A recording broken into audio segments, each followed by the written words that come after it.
Au moment de la première prière guidée par Erdogan dans Sainte-Sophie reconvertie en mosquée, les églises de Grèce ont sonné le glas.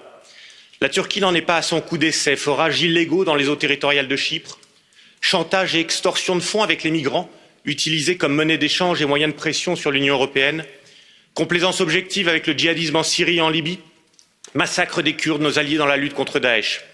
Le 5 septembre dernier, 40 chars turcs se sont positionnés le long du fleuve Evros, notre frontière extérieure. Parlant de son voisin grec, le président turc déclarait: ils vont comprendre que la Turquie a le pouvoir politique, économique et militaire de déchirer les cartes et documents immoraux imposés. Le 30 août, il ajoutait: lorsqu'il s'agit de combattre, nous n'hésiterons pas à donner des martyrs. Nous ne pourrons pas dire que nous ne savions pas. Je demande ici solennellement à la Commission, au Parlement, de ne plus s'incliner face aux demandes et aux menaces du dirigeant turc.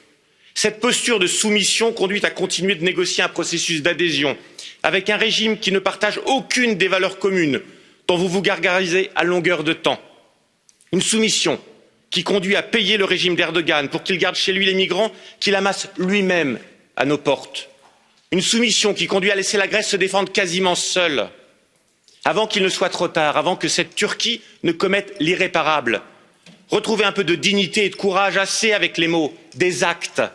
Mettons un terme immédiat à l'union douanière qui coûte des milliards à nos pays en perte de recettes.